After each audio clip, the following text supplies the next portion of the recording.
Daily current affair की series में आज हम लोग बात करेंगे 2 और 3 अक्टूबर के इम्पोर्टेंट क्वेश्चंस के बारे में। हमारे सामने जो पहला प्रश्न है कि हाल ही में साइंटिफिक कैटालिना कारिको और ड्रू विसमैन को किस क्षेत्र में नोबेल पुरस्कार 2023 दिए जाने की घोषणा की गई है। तो यह क्षेत्र है चिकित्सा विज्ञान। चिकित्सा विज्ञान के क्षेत्र में साइंटिस्ट कैटालिना कारिको और ड्रू विसमैन को नोबेल पुरस्कार 2023 दिए जाने की घोषणा की गई है। और जानते हैं डिटेल में। फिजियोलॉजी या मेडिसिन फिजियोलॉजी या मेडिसिन में 2023 का नोबेल पुरस्कार साइंटिस्ट कैटालिना कारिको जो कि हंगरी देश से संबंधित हैं और ड्रू विसमैन जो कि यूएसए के हैं उनको दिया गया है। यह सम्मान उन्हें न्यूक्लियोसाइड बेस संशोधन से संबंधित उनकी खोजों के लिए प्रदान किया गया है, जिसने कोविड 19 के खिलाफ प्रभावी mRNA टीकों के विकास को सक्षम किया है। तो ये चीज याद रखिएगा। कैटारिना कारिको जो वो हंगरी की हैं और ड्रू विसमैन जो है वो यूएसए के हैं। ये हैं ड्रू विसमैन और ये हैं कैटारिना कारिको। तो कैटारिना कारिको हंगरी की और ड्रू विसमैन यूएसए के हैं। तो यहाँ पे मैं लिख दे रहा हूँ, ये हैं यूएसए के और ये हैं हंगरी की। ठीक है, हंगरी की। तो इनको जो है चिकित्सा विज्ञान कहिए या फिजियोलॉजी या मेडिसिन कहिए 2023 का नोबेल पुरस्कार से नवाजा गया है। अब चलते हैं थोड़ा और डिटेल में इंफॉर्मेशन कि अब तक नोबेल पुरस्कार से संबंधित जो कुछ इंपॉर्टेंट फैक्ट्स हैं उनके बारे में बात करें। अब तक मतलब आज की डेट की बात की जा रही है, महिलाओं को 62 बार नोबेल पुरस्कार दिया गया है। कैटरीना कारिको मेडिसिन में नोबेल प्राइज जीतने वाली 13वीं महिला बनी है। 1901 से 2023 तक महिलाओं को 62 बार नोबेल पुरस्कार दिया गया है। ठीक है, 1901 से जो है नोबेल पुरस्कार देना जो है वो प्रारंभ होता है। तो 1901 से 2023 मतलब आज की डेट तक 62 बार महिलाओं को नोबेल पुरस्कार दिया गया है। मैरी क्यूरी अभी भी एकमात्र महिला है जिन्होंने दो बार पुरस्कार जीता है। काफी इंपॉर्टेंट फैक्ट है ये। एक बार 1903 में फिजिक्स के लिए, भौतिकी के लिए, और एक बार 1911 में रसायन विज्ञान, केमिस्ट्री के लिए उनको नोबेल प्राइज मिला है। तो केवल और केवल मैरी क्यूरी ही एकमात्र महिला है जिनको 2 बार पुरस्कार जो है वो मिला है। एक बार 1903 में भौतिकी के क्षेत्र में नोबेल प्राइज मिला था और एक बार 1911 में रसायन विज्ञान के क्षेत्र में उनको नोबेल प्राइज मिल चुका है। अब दूसरा इंपॉर्टेंट पॉइंट ये है कि केवल 4 महिलाओं को भौतिकी मतलब फिजिक्स में पुरस्कार दिया गया है, जबकि 8 महिलाओं ने रसायन विज्ञान, केमिस्ट्री में पुरस्कार जीता है। आर्थिक विज्ञान या ये कहा जाए इकोनॉमिक साइंसेस की अगर बात किया जाए तो इकोनॉमिक साइंसेस का पुरस्कार केवल और केवल 2 महिलाओं को प्रदान किया गया है अब तक। काफी इंपॉर्टेंट पॉइंट्स हैं, इनको जरूर याद रखिएगा। अगला प्रश्न यह है कि नारी शक्ति वंदन विधेयक पर भारत के राष्ट्रपति ने किस तिथि को अपने हस्ताक्षर किए। तो यह डेट है 28 सितंबर। ऑप्शन ए 28 सितंबर। तो देखिए, नारी शक्ति वंदन अधिनियम के अंतर्गत लोकसभा और राज्य विधानसभाओं में महिलाओं के लिए 33% सीटों पर आरक्षण का प्रावधान है। हालांकि यह आरक्षण नई जनगणना और परिसीमन के बाद लागू किया जाएगा और इस 33% में से 1/3 सीटें जो है अनुसूचित जाति और जनजाति के महिलाओं के लिए आरक्षित की जानी है। थोड़ा सा हम लोग कालक्रम देखेंगे। नए संसद भवन में 19 सितंबर को नारी शक्ति वंदन विधेयक लोकसभा में पेश हुआ। कब? 19 सितंबर को लोकसभा में पेश होता है और 20 सितंबर को लोकसभा में ये पारित हो जाता है। फिर राज्यसभा में वह 21 सितंबर को पारित हो जाता है और 28 सितंबर को राष्ट्रपति द्रौपदी मुर्मू ने हस्ताक्षर किया और गजट नोटिफिकेशन जारी किया गया इसका। तो 28 सितंबर को राष्ट्रपति की एसेंट मिलने के बाद जो नारी शक्ति वंदन विधेयक था, जो बिल था, वो अब नारी शक्ति वंदन अधिनियम में परिवर्तित हो गया। ठीक है, थोड़ा सा और हम जो है इंफॉर्मेशन लेते हैं नारी शक्ति वंदन अधिनियम के बारे में। 17वीं लोकसभा में देश भर में 78 महिला सांसद जीतकर संसद में पहुंची थी। जो 17वीं लोकसभा थी, टोटल महिलाओं की जो संख्या थी वो मात्र और मात्र जो है वो 78। कितनी? केवल 78 महिलाएं। संसद में महिलाओं की उपस्थिति 14.36% है। इन 78 महिलाओं को अगर परसेंटेज में अगर बात करेंगे तो मात्र ये 14.36% है। ठीक है। 2014 के लोकसभा चुनाव में यह संख्या और कम थी, मात्र 62 महिलाएं थी। ठीक है। और 1951 में लोकसभा महिलाओं का प्रतिनिधित्व महज 5% था। केवल 5% महिलाएं ही जो हैं 1951 में जो लोकसभा था उसमें थी। ठीक। तो धीरे धीरे बढ़ते बढ़ते 17वीं लोकसभा की अगर बात किया जाए तो यह 5% जो है वो बढ़ गए 14.36% हुआ, जो कि महिलाओं के प्रतिनिधित्व के हिसाब से कहा जाए तो वो बहुत कम है। इसी के मद्देनजर जो है महिलाओं के लिए आरक्षण की बात की गई। अब ये आरक्षण कितना होगा? 33% होगा, 33% होगा। तो नारी शक्ति वंदन जो अधिनियम है वो 33% सीटों पर आरक्षण का प्रावधान है, जो कि लोकसभा और राज्य विधानसभाओं में महिलाओं के लिए आरक्षण की बात करता है। और इस 33% में से एक तिहाई जो सीटें होंगी अनुसूचित जाति और जनजाति की महिलाओं के लिए आरक्षित की जानी है।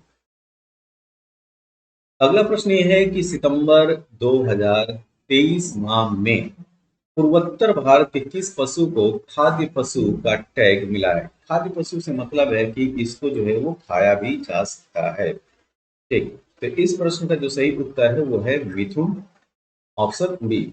तो मिथुन एक तरीके का जो है वो आप सांड देख रहे हैं कि एक तरीके का ये सांड है। ठीक है। तो भारतीय खाद्य संरक्षण और मानक प्राधिकरण ने हाल ही में गो जाति मतलब गो वंश का जो पशु है वो मिथुन है, खाद्य पशु के रूप में मान्यता दी गई है। और इससे किसानों और आदिवासी ग्रामीण समुदायों को मिथुन के मांस की बिक्री और प्रोसेसिंग से व्यावसायिक रूप से लाभ उठाने में मदद मिलेगी। थोड़ी और इंफॉर्मेशन जानते हैं इसके बारे में। जो मिथुन है जिसका वैज्ञानिक नाम बोस फ्रंटलिस है, क्या? बोस फ्रंटलिस है। और यह अरुणाचल प्रदेश, नागालैंड, मणिपुर और मिजोरम में पाए जाने वाले बोविडी परिवार की जुगाली करने वाली प्रजाति है। ठीक है। ये जुगाली करने वाली प्रजाति है जो कहाँ स्पेशली पाई जाती है? नॉर्थ ईस्ट के जो राज्य है अरुणाचल प्रदेश, नागालैंड, मणिपुर और मिजोरम में। मिथुन अरुणाचल प्रदेश और नागालैंड दोनों राज्य का राज्य पशु है, ध्यान दीजिएगा। स्टेट एनिमल की बात की जाएगी, अरुणाचल प्रदेश का स्टेट एनिमल क्या है, नागालैंड का स्टेट एनिमल क्या है, तो ये यही मिथुन है। इसका धार्मिक महत्व है। अरुणाचल प्रदेश की आदि जनजातियों द्वारा प्रतिवर्ष कौन सा महोत्सव? सोलुंग महोत्सव। ठीक है। इस महोत्सव का भी नाम याद रखिए, ये कहाँ मनाया जाता है?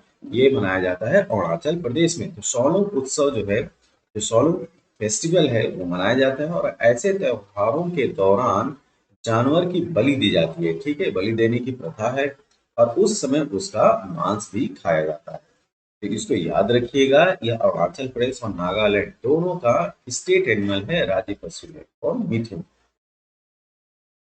अगला प्रश्न है कि हाल ही में जारी इंडिया एजिंग रिपोर्ट 2023 के अनुसार वर्ष 2050 तक, ध्यान दीजिए 2050 की बात की जा रही है, 2050 तक भारत की कितने प्रतिशत आबादी बुजुर्ग हो जाएंगे? ठीक है। ओल्ड एज की बात की जाती है, ओल्ड एज की परसेंटेज 2050 तक कितनी हो जाएगी ये पूछा जा रहा है। तो इस प्रश्न का सही उत्तर है 20.8%। तो हाल ही में संयुक्त राष्ट्र जनसंख्या कोष UNFPA, United nation fund for population, ठीक, में अंतर्राष्ट्रीय जनसंख्या विज्ञान संस्थान के सहयोग से भारत में तेजी से बढ़ती बुजुर्ग आबादी पर प्रकाश डालते हुए इंडिया एजिंग रिपोर्ट 2023 जारी की है। तो इंडिया एजिंग रिपोर्ट किसने जारी किया है? संयुक्त राष्ट्र जनसंख्या कोष। ठीक है। यूएनएफपीए। इसके अनुसार 2050 तक वृद्ध व्यक्तियों की हिस्सेदारी 20.8% हो जाएगी, जो कि 34.7 करोड़ होगी। ठीक है। अगर 20.8% को अगर हम करोड़ में बताएं तो 34.7 करोड़ पॉपुलेशन जो है वो वृद्ध व्यक्तियों की हो जाएगी। हाँ, भारत में 2050 तक। इससे हर 5 में से एक व्यक्ति क्या हो जाएगा? बुजुर्ग हो जाएगा। थोड़ी और इंफॉर्मेशन लेते हैं। देखिए, 41% की 10 की वृद्धि दर के साथ भारत की बुजुर्ग आबादी तेजी से बढ़ रही है। अगर आपको डिकेडल ग्रोथ पूछा जाए तो ओल्ड एज पर्सन की जो डिकेडल ग्रोथ कितनी है भारत में, तो 41%। तो 41% की 10 की वृद्धि दर के साथ भारत की बुजुर्ग आबादी तेजी से बढ़ रही है और 2036 तक इससे बढ़कर जो है वो 15% होने का अनुमान है। मतलब पॉपुलेशन में जो रेशियो होगा वो 15% हो जाएगा और यह जो है वो 22.7 करोड़ के बराबर होगा। तो 10 की वृद्धि जो है वो 41% है, मतलब कि हर 10 साल के बाद जो इंक्रीमेंट है बुजुर्ग आबादी में वो है 41%। अब 2036 में जो ओल्ड एज पर्सन है, जो बुजुर्ग हैं, उनका पूरी पॉपुलेशन में जो हिस्सा होगा वो 15% होगा, जो कि 22.7 करोड़ के बराबर होगा। अब उसके 10 साल बाद मतलब कि 2046 तक भारत में बुजुर्गों की आबादी बच्चों मतलब कि 0 से 15 वर्ष की आबादी से अधिक हो जाएगी। ये भी काफी इम्पोर्टेंट फैक्ट है। वह कौन सा वर्ष है जिसमें बुजुर्गों की आबादी जो है बच्चों की आबादी से अधिक हो जाएगी? तो वह है वर्ष 2046। 2021 की जनसंख्या अनुमान के अनुसार भारत में प्रति 100 बच्चों पर, ध्यान दीजिएगा, भारत में प्रति 100 बच्चे पर वृद्धजनों की जो संख्या है वो है 39 व्यक्ति। दक्षिणी राज्यों और हिमाचल, पंजाब जैसे चुनिंदा उत्तरी राज्यों में 2021 में राष्ट्रीय औसत की तुलना में बुजुर्ग आबादी की हिस्सेदारी अधिक है। ठीक है, तो दक्षिणी राज्यों और हिमाचल और पंजाब जैसे चुनिंदा उत्तरी राज्यों में 2021 में राष्ट्रीय औसत की तुलना में बुजुर्ग आबादी की हिस्सेदारी जो है अधिक है और यह अंतर 2036 तक बढ़ने की उम्मीद है। अगला प्रश्न अगला प्रश्न ये है कि देश के किस राज्य ने हाल ही में 100% ओडीएफ प्लस कवरेज हासिल किया है? तो उत्तर प्रदेश के मुख्यमंत्री की तस्वीर देखने के बाद आपको अंदाजा लग गया होगा, यह राज्य है अपना उत्तर प्रदेश।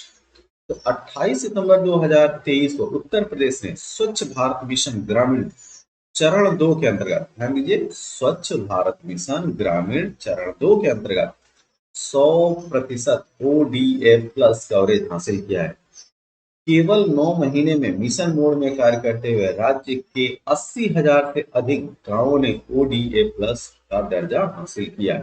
तो उत्तर प्रदेश के 100% गांवों को दिया गया है ओडीए प्लस का दर्जा और 88 लोगों को मिला है इससे फायदा।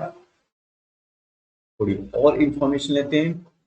स्वच्छता ही सेवा एसएचएस अभियान के तहत प्रतिवर्ष स्वच्छ भारत मिशन ग्रामीण पेयजल एवं स्वच्छता विभाग जल शक्ति मंत्रालय के तहत 15 सितंबर से 2 अक्टूबर तक मनाया जाता है। ठीक है, कब से कब तक? 15 सितंबर से 2 अक्टूबर तक। और यह मंत्रालय कौन कौन सा है? तो भारत मिशन पेयजल एवं स्वच्छता विभाग जल शक्ति मंत्रालय के तहत, ठीक है, जल शक्ति मंत्रालय के तहत 15 सितंबर से 2 अक्टूबर तक स्वच्छता ही सेवा अभियान को जो है वो मनाया। अगला प्रश्न है कि मुख्यमंत्री ग्रामीण आवास न्याय योजना हाल ही में किस राज्य सरकार द्वारा शुरू की गई? इसकी शुरुआत की गई है छत्तीसगढ़ सरकार के द्वारा।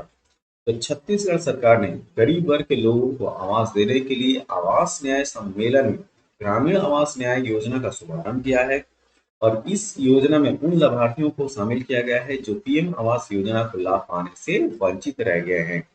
थोड़ी और इंफॉर्मेशन इसके बारे में लेते हैं। योजना के तहत जो पात्र परिवार होंगे, जो एलिजिबल फैमिली होंगे, उनको 30,000 रुपए दिए जाएंगे आवास बनाने के लिए।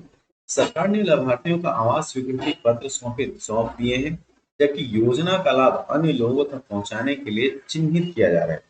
राज्य सरकार ने योजना के तहत 1,000 करोड़ रुपए का बजट जारी किया है। तो इसके लिए बजट का जो प्रावधान किया गया है 1,000 किया गया है।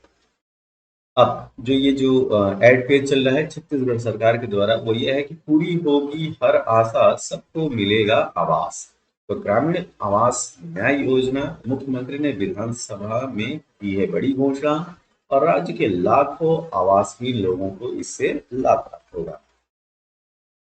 अगला प्रश्न जो है वो अंतर्राष्ट्रीय अहिंसा दिवस है। पूछा जा रहा है कि अंतर्राष्ट्रीय अहिंसा दिवस किस तिथि को मनाया जाता है?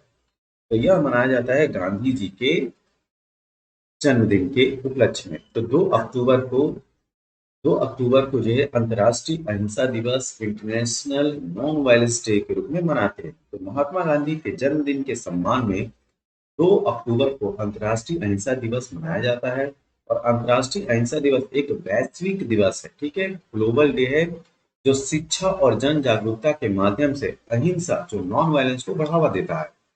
15 जून 2007 ये काफी इंपॉर्टेंट है। 15 जून 2007 को संयुक्त राष्ट्र महासभा ने 2 अक्टूबर को अंतर्राष्ट्रीय अहिंसा दिवस के रूप में स्थापित किया है। अगर आपसे पूछा जाए कि संयुक्त राष्ट्र महासभा के द्वारा यूनाइटेड नेशन जनरल असेंबली के द्वारा 2 अक्टूबर को अंतर्राष्ट्रीय अहिंसा दिवस के रूप में कब मनाने की बात की गई थी, तो 15 जून 2007 को। अंतर्राष्ट्रीय अहिंसा दिवस, अहिंसा सबसे बड़ा कर्तव्य है, यदि हम इसका पूरा पालन नहीं कर सकते तो हमें इसकी भावना को अवश्य समझना चाहिए। जहां तक संभव हो हिंसा से दूर रहकर मानवता का पालन करना चाहिए। यह स्टेटमेंट है महात्मा गांधी जी का, ठीक। अगला प्रश्न ये है कि वैज्ञानिकों द्वारा हाल ही में 8वें महाद्वीप मतलब कि 8वें कॉन्टिनेंट का नक्शा जारी किया गया है। इसका नाम क्या है, तो इसका नाम है जी लैंडिया। क्या, जी लैंडिया। आप इसका जो है वो पिक में देख सकते हैं, ये है जी लैंडिया, राइट, जी लैंडिया। तो इस महाद्वीप का नाम जो है जी लैंडिया है और इस महाद्वीप का 94% हिस्सा जो है पानी के नीचे है। और भू वैज्ञानिकों और भूकंप वैज्ञानिकों की एक अंतर्राष्ट्रीय टीम ने टेक्टोनिक्स पत्रिका में, पत्रिका का क्या नाम है, टेक्टोनिक्स, टेक्टोनिक्स पत्रिका में जी लैंडिया का एक अपडेट मैप प्रकाशित किया और ये वो है मैप, ठीक। तो वैज्ञानिकों द्वारा हाल ही में 8वें महाद्वीप का जो नक्शा जारी किया गया है वह 8वां महाद्वीप है जीलैंडिया। और इस महाद्वीप की खासियत ये है कि यह अन्य महाद्वीपों की अपेक्षा सबसे छोटा महाद्वीप है, सबसे पतला महाद्वीप है और सबसे नया महाद्वीप है। तो ये तीनों चीज याद रखिएगा, टीनेस्ट, स्मॉलेस्ट और यंगेस्ट। अगला प्रश्न, हाल ही में किस गणितज्ञ को सशक्त रामानुजन पुरस्कार 2023 से सम्मानित किया गया है, तो ये है रैक्सिम्यांग झा, ठीक है, ऑप्शन ए रैक्सिम्यांग झा। तो सशक्त रामानुजन पुरस्कार 2023 से कैलिफोर्निया विश्वविद्यालय यूएसए में सहायक प्रोफेसर के रूप में कार्यरत गणितज्ञ रैक्सिम्यांग झा को सम्मानित किया जाएगा और इसे संख्या सिद्धांत पर अंतर्राष्ट्रीय सम्मेलन में दिया जाएगा। कब, इसे संख्या सिद्धांत पर अंतर्राष्ट्रीय जो सम्मेलन होगा उसमें यह पुरस्कार दिया जाएगा। थोड़ी और इंफॉर्मेशन लेते हैं। सशक्त रामानुजन पुरस्कार गणित के क्षेत्र में उल्लेखनीय कार्य करने वाले व्यक्तियों को दिया जाता है। पुरस्कार राशि $10,000 होती है और अधिकतम आयु जो है वो 32 वर्ष होनी चाहिए। यह पुरस्कार वर्ष 2005 में सनमुखा कला विज्ञान प्रौद्योगिकी और अनुसंधान अकादमी सशक्त द्वारा स्थापित किया गया था। अगला प्रश्न है कि हाल ही में इनमें से कौन सा राज्य ई कैबिनेट प्रणाली शुरू करने वाला देश का चौथा राज्य बन गया है, तो यह राज्य है त्रिपुरा, नॉर्थ ईस्ट इंडिया का त्रिपुरा स्टेट। त्रिपुरा के मुख्यमंत्री माणिक साहा ने अगरतला में ई कैबिनेट प्रणाली का अनावरण किया, जो सरकारी संचालन और सेवाओं के डिजिटल परिवर्तन की दिशा में एक महत्वपूर्ण कदम है। इस प्रणाली की शुरुआत के साथ उत्तराखंड, उत्तर प्रदेश, अरुणाचल प्रदेश के बाद त्रिपुरा इलेक्ट्रॉनिक कैबिनेट बैठकों को अपनाने वाला भारत का चौथा और पूर्वोत्तर में दूसरा राज्य बना दिया गया है। थोड़ी और इंफॉर्मेशन लेते हैं। ई कैबिनेट प्रणाली को अपनाने का मतलब है राज्य के शासन के लिए कागज रहित भविष्य की ओर बदलाव और सभी कैबिनेट इलेक्ट्रॉनिक रूप से आयोजित की जाती है, जिसे मंत्री और नौकरशाह टैबलेट का उपयोग करते हैं। और यह न केवल दक्षता को बढ़ावा देता है बल्कि पर्यावरण स्थिरता लक्ष्यों के अनुरूप कार्बन पदचिह्न जो कार्बन फुटप्रिंट है उसको कम करने में भी योगदान देता है। अगला प्रश्न, हाल ही में सरकार द्वारा केंद्रीय प्रत्यक्ष कर बोर्ड सीबीडीटी के अध्यक्ष का कार्यकाल 30 जून 2023 तक बढ़ा दिया गया है। उनका नाम क्या है, तो उनका नाम है नितिन गुप्ता, ऑप्शन सी। केंद्र सरकार ने केंद्रीय प्रत्यक्ष कर बोर्ड के वर्तमान अध्यक्ष नितिन गुप्ता का कार्यकाल 30 जून 2024 तक बढ़ा दिया है। अगला प्रश्न, हाल ही में press trust of India PTI के अध्यक्ष के रूप में किसे चुना गया है, तो यह है K N Shanta Kumar, option C. K N Shanta Kumar को प्रेस ट्रस्ट ऑफ इंडिया के अध्यक्ष के रूप में चुना गया है। तो हाल ही में अनुभवी मीडिया पेशेवर के एन शांता कुमार को 1 साल के कार्यकाल के लिए प्रेस ट्रस्ट ऑफ इंडिया के निदेशक मंडल का अध्यक्ष चुना गया है। शांता कुमार ने अविग सरकार का स्थान लिया है, जिन्होंने लगातार 2 कार्यकाल तक अध्यक्ष का पदभार संभाला था। यह वीडियो आपको कैसा लगा? जैसा भी लगा आप अपने सुझाव जो कमेंट बॉक्स में जरूर दें। इस वीडियो की पीडीएफ के लिए हमारे टेलीग्राम चैनल प्रयागराज इंस्टीट्यूट को ज्वाइन कीजिए और इस वीडियो की पीडीएफ को प्राप्त कीजिए। तब तक के लिए थैंक यू, धन्यवाद।